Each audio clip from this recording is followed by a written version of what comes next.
വല്യാമ്മ കൊണ്ടുവന്ന് തന്നൊരു ഡ്രാഗൺ ഫ്രൂട്ടാണ് ഇത്. ഇനി ഇത് കഴിക്കാനായിട്ട് വേറെ ആരും ബാക്കി ഉണ്ടാവത്തില്ല എന്ന് എനിക്ക് തോന്നുന്നു. എല്ലാവരുടെയും തന്നെ വീട്ടിൽ ഈ സാധനം നട്ട് വളർത്തി കാച്ച് കിടക്കണം ഞാൻ കാണാറുണ്ട്. പക്ഷെ ഞാനിത് കഴിച്ചിട്ടുണ്ടായിരുന്നില്ല കേട്ടോ. എനിക്കിത് ഭയങ്കരമായിട്ട് ഇഷ്ടപ്പെട്ടു. വല്യാമ്മ ഇത് ചെടിയിൽ നിന്ന് പറിച്ചെടുത്തുകൊണ്ട് വന്നതാണേ.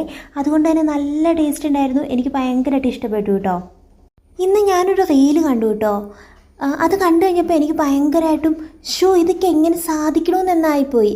കാരണം ആളുടെ മമ്മിയുടെ ഏഴോ അങ്ങനെ എങ്ങാണ്ടായിരുന്നു അന്നത്തെ ദിവസത്തെ ഒരു ഡേ ഇൻ മൈ ലൈഫ് എടുത്തേക്കുന്നു.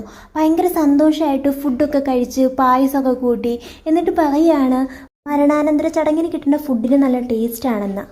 എങ്ങനെയാ അത് പറ്റണമെന്ന് എനിക്ക് അറിയത്തില്ല കേട്ടോ. ഇത് ഞാൻ പറഞ്ഞില്ലേ എൻ്റെ ഈ ചാനലിൻ്റെ ചേട്ടനെയാണെന്ന്. ആൾ പോയിട്ട് ഇത്രയോ വർഷമായിട്ടും ഞങ്ങൾക്കൊന്നും അക്സെപ്റ്റ് ചെയ്യാൻ പറ്റിയിട്ടില്ല. ആളുടെ ബർത്ത്ഡേ ആണ് വരണത്, അതുപോലെ തന്നെ ആണ്ടാണ് വരണത്. അതൊക്കെ ഓർക്കുമ്പോൾ നമ്മുടെ ചങ്കിലൊരു തീയാണ് കേട്ടോ. ഇത്രയോ വർഷം കഴിഞ്ഞിട്ടും ഇങ്ങനെ 7ഉം 40ഉം ഒക്കെ ഇങ്ങനെ ഡേ ഇൻ മൈ ലൈഫ് എടുക്കാനായിട്ട് എന്നെക്കൊണ്ട് പറ്റത്തില്ലേ. അപ്പോൾ ഇതിനെക്കുറിച്ച് നിങ്ങളുടെ അഭിപ്രായം എന്നാണെന്നൊന്ന് പറയണം കേട്ടോ.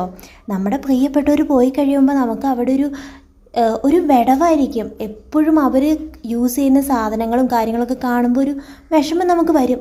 ഇതൊന്നുമില്ലാണ്ട് ഹാപ്പി ആയിട്ടൊരു ഡേ ഇൻ മൈ ലൈഫ്. എൻ്റെ ദൈവമേ, അത് കണ്ടു കഴിഞ്ഞിട്ട് എൻ്റെ ഇന്നത്തെ ദിവസം പോയി. അപ്പോൾ ശരി, ബൈ.